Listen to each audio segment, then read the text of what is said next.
আসসালামু আলাইকুম। আমরা আমাদের খামারের ভিতরে আমাদের হাঁসের জন্য যে জায়গাটা প্রস্তুত করছিলাম, সেই জায়গাটা মোটামুটি কাজ শেষের দিকে। কিন্তু এর আগে আমাদের এইখানটাতে যে হাঁসগুলো ছিল, সেই হাঁসগুলো থাকার কারণে বা অনেকদিন পরিত্যক্ত হয়ে থাকার কারণে কিছু, কিছু প্লাস্টার চটে উঠে গেছে। আর আমরা নতুন করে সোলিং করেছি, যার জন্য সেই সোলিংগুলো এর সাথে অ্যাডজাস্ট হয়নি। তো আমরা আজকে এইখানে কিছু খোয়া দিয়ে এই জায়গাটা ওই ওঠার যে পইটি আছে সেই জায়গার সাথে মিলিয়ে দেব। মিলিয়ে না দিলে একটা সমস্যা হবে, বর্ষাকালে যখন এইখানে পানি আসবে এই সামনের এই জায়গাটাতে পানি জমে থাকবে। তো এই পানি জমে থাকলে হাঁস তখন এই পানিতে কাদা করবে, এই ক্ষেত্রে হাঁস অসুস্থ হয়ে যাওয়ার সম্ভাবনা আছে। আসলে এই কাজটুকুর জন্য আমাদের মিস্ত্রি নেওয়াও সম্ভব না, আর অল্প কিছু পরিমাণ কাজ সেহেতু আমি আর রাসেল দুইজন মিলেই করব। তাই আমরা সকালে আমাদের বাড়ির ভিতর থেকে কিছু আদলা ইট নিয়ে এসেছিলাম। নিয়ে এসে এইখান থেকে ভেঙে ছোট খোয়া করে দিয়ে তারপরে বালি এবং সিমেন্ট দিয়ে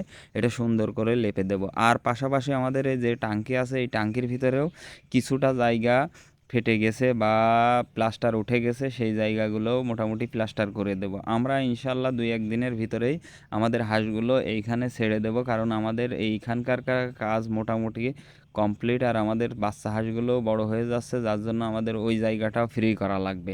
তো এখন আমরা এইখানে মোটামুটি যে পরিমাণ খোয়া প্রয়োজন, সেই ছোট ছোট আদলা ইটগুলো দিয়ে হাতুড়ি দিয়ে বাইরে ভেঙে দেব। তারপরে আমরা এইখানে সিমেন্ট এবং বালুর যে মিক্সার আছে সেটা দিয়ে দেবো ইনশাল্লাহ।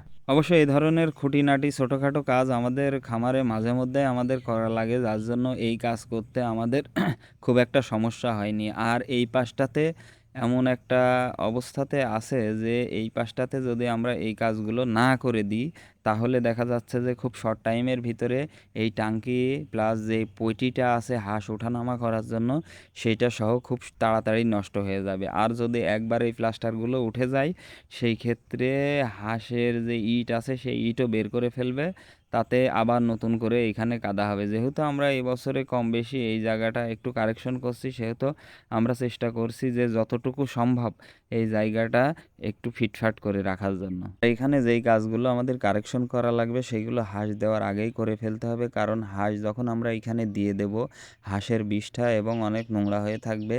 আর প্রতিনিয়ত এখানে হাঁস দেওয়া লাগবে, সেহেতু আমরা সিমেন্ট বালি দিয়ে যদি কোনো কাজ করি, সেই কাজগুলো ঠিকঠাক শুকাবে না বা সেই কাজ ভালো হবে না। এই জন্যই আর কি আমাদের যেইটুকু কাজ করার এখনই আগেভাগে করে ফেলা লাগবে। যেহেতু আমরা এখনও 1 থেকে 2 দিন পরে আমাদের এইখানে হাঁস দেবো, সেহেতু এই 2 দিনের ভিতরে ইনশাল্লাহ এই জায়গাটা শুকিয়ে যাবে। যদিও এখন বর্ষার মৌসুম, আমরা এই কাজ শেষ করার পরে যদি বৃষ্টি আসার ভাব দেখি, সেই ক্ষেত্রে পানি কাগজ দিয়ে এই জায়গাটা ঢেকে দেবো ইনশাল্লাহ। তো আমাদের কাজ মোটামুটি শেষ। এখন আমরা এই জায়গাটা সুন্দর করে পরিষ্কার করে রেখে তারপরে আমাদের অন্য কাজে হাত দেবো। তো সবাই আমাদের জন্য দোয়া করবেন। আসসালামু আলাইকুম রহমতুল্লাহি ওয়া বারাকাতুহু।